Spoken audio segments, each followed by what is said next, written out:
Natural parthenogenesis पाया जाता है। तो पार्थिनोजेनेसिस माना होता है कि एक ऐसे जीव जिनका निर्माण बिना निषेचन के ही होता है, तो उस कंडीशंस में उसको बोलते हैं हम लोग पार्थिनोजेनेसिस। तो यहाँ पर सवाल है कि प्राकृतिक अनिषेक जनन यानी पार्थिनोजेनेसिस किस में होता है? तो आपका ऑप्शन है पहला, मक्खियों में होता है, मधुमक्खियों में होता है, मच्छरों में होता है, या इनमें से सभी में। तो हम लोगों का जो सही जवाब हो जाएगा वो होता है आपके एपिस में, यानी मधुमक्खी में जो होता है वो आपके हैं प्राकृतिक अनिषेक जनन पाए जाते हैं। अगला सवाल है कि भ्रूणपोष में कितने क्रोमोसोम्स होते हैं? सवाल है कि भ्रूणपोष यानी एम्ब्रायोसैक में कितने क्रोमोसोम्स होते हैं? तो पहला ऑप्शन जो है वो है कि हैप्लॉइड्स होते हैं यानी n होता है, 2n होता है, 3n होता है, या इनमें से दोनों यानी कि n तथा 2n दोनों होते हैं। तो हम लोगों का सही जवाब हो जाएगा 3n, यानी कि क्या होते हैं? त्रिगुणित होते हैं। जब संतति की उत्पत्ति एकल जनक द्वारा होती हैं तो यह क्या कहलाती हैं? यानी कि जब क्या होता है, संतति की उत्पत्ति जो है एकल जनक कोशिकाओं के द्वारा होती हैं तो यह क्या कहलाती हैं? तो यह कहलाती हैं लैंगिक जनन कहलाती हैं, अलैंगिक जनन कहलाती हैं, या इनमें से दोनों कहलाती है, या आंतरिक निषेचन कहलाती हैं। तो हम लोगों का सही जवाब क्या हो जाएगा? एकल मातृ कोशिका है, तो हम लोग का सही जवाब हो जाएगा क्या? अलैंगिक प्रजनन, यानी कि एसेक्सुअल टाइप ऑफ रिप्रोडक्शंस जो है इसमें क्या होता है, सिंगल पेरेंट सेल्स भाग लेते हैं, है ना। अगला सवाल है कि इनमें से कौन नर युग्मक के संयोजन कर जो है ना भ्रूणपोष बनाता है? हम लोग अभी तुरंत पढ़े हैं कि भ्रूणपोष कैसे होते हैं, ये होते हैं आपके 3n वाले, है ना। तो यहाँ पर सवाल है कि इनमें से कौन नर युग्मक से संयोजन कर भ्रूणपोष का निर्माण करता है?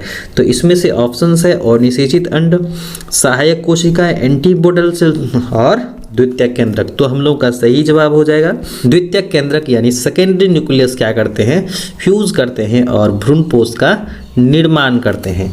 आगे हम लोग बढ़ते हैं कि स्तनधारी के शुक्राणु के मध्य भाग में क्या पाया जाता है? तो स्तनधारी के शुक्राणु के मध्य भाग में क्या पाया जाता है? तो पहला ऑप्शन से केंद्रक होता है, दूसरा ऑप्शन से रसधानी होता है, तीसरा ऑप्शन से है जो माइटोकॉन्ड्रिया यानी powerhouse of the cells होता है, और सेंट्रियोल्स होता है। तो इसमें हम लोग का सही जवाब हो जाएगा माइटोकॉन्ड्रिया, यानी कि शुक्राणु के मध्य भाग में क्या होता है, तो माइटोकॉन्ड्रिया हो जाता है, यानी ऑप्शंस जो है वो हम लोग का सी वाला जो है करेक्ट हो जाएगा। उसके बाद अगला सवाल है कि द्विखंडन इसमें से पाया जाता है, तो कौन सी जीवधारी में होता है? तो अमीबा में होता है भाई, पैरामीशियम्स में होता है, जलकुंभी में होता है, या अमीबा पैरामीशियम दोनों में होता है? तो हम लोग का सही जवाब हो जाएगा अमीबा तथा पैरामीशियम दोनों में होता है, यानी कि जो बाइनरी फिजन्स होता है ना वो किस में होगा? तो अमीबा में भी होता है और पैरामीशियम में भी होता है। तो यहाँ पर 6 का हो जाएगा हम लोग का ऑप्शन नंबर डी। उसके बाद हम लोग आगे बढ़ते हैं कि मुकुलन द्वारा प्रजनन किस में होता है, यानी बडिंग जो होता है ना, जो क्या है अलैंगिक प्रजनन का एक विधि है, तो किस में होता है? तो ईस्ट में होता है भाई, म्यूकर में होता है, पाइनस में होता है कि फर्न में होता है? तो आपको सही जवाब जो है यहाँ पर हम लोग का क्या हो जाएगा, ईस्ट में होता है बडिंग है। अगला जो सवाल है युग्मक सामान्यतः किस प्रकार के होते हैं? तो ये होते हैं हैप्लॉइड्स होते हैं यानी एक गुणक होते हैं, डायप्लॉइड्स यानी द्विगुणक होते हैं, पॉलीप्लॉइड्स यानी बहुगुणक होते हैं, या न्यूलीप्लॉइड्स यानी अगुणक होते हैं। तो हम लोग का सही जवाब क्या हो जाएगा, युग्मक कैसे होते हैं? तो ये होते हैं आपके हैप्लॉइड, यानी युग्मक सामान्यतः कैसा होता है, हैप्लॉइड्स होते हैं। अगला सवाल है कि गेम्यूल्स है ना, गेम्यूल्स निर्माण किस में होता है? तो गेम्यूल्स क्या है, आपके एसेक्सुअल रिप्रोडक्टिव टाइप स्ट्रक्चर है गेम्यूल, जिसका निर्माण कहाँ बनता है?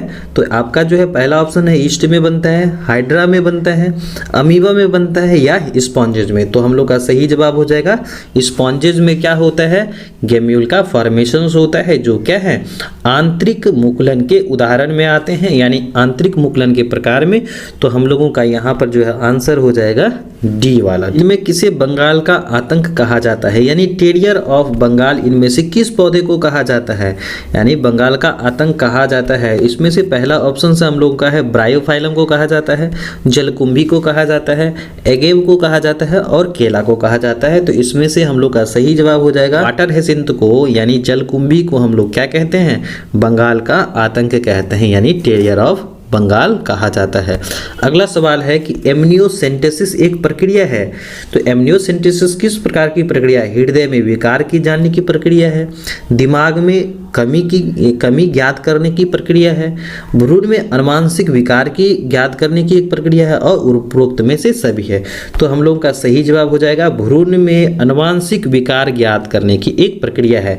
यानी एक प्रकार का क्या होता है, एक डायग्नोस्टिक मेथड्स होता है जिसमें हम लोग क्या करते हैं, गर्भ में पल रहे शिशु के बारे में जानकारी प्राप्त करते हैं कि वो जो है बच्चे जो हैं सही तरह से पल रहे हैं कि नहीं, उसमें सही तरह से अंगों का विकास हो रहा है कि नहीं हो रहा है। तो यही सारी जानकारी जो है हम लोगों को एमनियोसेंटेसिस यानी एक डायग्नोस्टिक टेस्ट से मिलती है। तो यहाँ पर हम लोग का 11 का सही जवाब हो जाएगा हम लोगों का कि भ्रूण में अनुवांशिक विकार ज्ञात करने की क्या है, एक प्रक्रिया है। आगे बढ़ते हैं कि किसी खास समय में एवं स्थान में किसी खास आबादी की मृत्यु की संख्या को हम लोग क्या कहते हैं? तो यहाँ पर है नेटेलिटी कहते हैं, मोर्टेलिटी कहते हैं, माइग्रेटरी कहते हैं और इगेनेट्री कहते हैं। तो हम लोगों का सही जवाब हो जाएगा मोर्टेलिटी कहते हैं। क्या कहते हैं? मोर्टेलिटी कहते हैं। अगला सवाल है 13वां कि निम्न में से कौन रेट्रोवायरस द्वारा उत्पन्न होता है, यानी कि रेट्रोवायरस। तो इसमें से हम लोग का सही जवाब हो जाएगा एड्स जो है वह क्या है, एक विशेष प्रकार के वायरल ग्रुप में रखे गए हैं जिसे हम लोग रेट्रोवायरस कहते हैं। अगला सवाल है 14वां की परिवार नियोजन कार्यक्रम प्रारंभ किया गया था। तो यह भारत में कब आया था भाई? परिवार नियोजन जो है 1951 ईस्वी में आया था, फैमिली प्लानिंग। ठीक है। अगला सवाल है कि निम्नलिखित में से कौन सी जन्म नियंत्रण युक्ति स्त्री द्वारा प्रयोग नहीं की जाती हैं? तो पहला ऑप्शन से है कि डायफ्राम के द्वारा, मुख गोली के द्वारा, निरोध के द्वारा और कॉपर्टी। तो इसमें से हम लोगों का सही जवाब क्या हो जाएगा? इसमें कह रहा है कि जन्म नियंत्रण युक्ति स्त्री द्वारा उपयोग नहीं की जाती हैं। तो इसमें से सही जवाब हो जाएगा क्या भाई?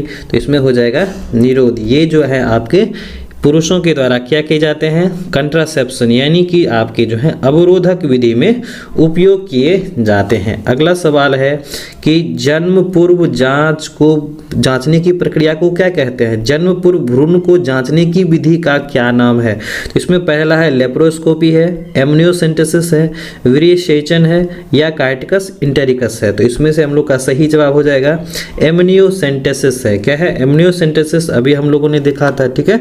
अगला सवाल है 17वां का कि जन्म नियंत्रण की एक विधि है, जन्म नियंत्रण की एक विधि है। तो पहला ऑप्शन है GIFT है, HJF है, IVF है या IUD है। तो इसमें से हम लोग का सही जवाब हो जाएगा इंट्रायूटेराइन डिवाइसेस। क्या हो जाएगा? इंट्रायूटेराइन डिवाइसेस, जिसके अंतर्गत कॉपर टी रखे गए हैं। ये सारे के सारे जो हैं आपके क्या हो गए? जन्म नियंत्रण की एक विधि है जो क्या है? अंतःगर्भाशयी विधियां होती हैं।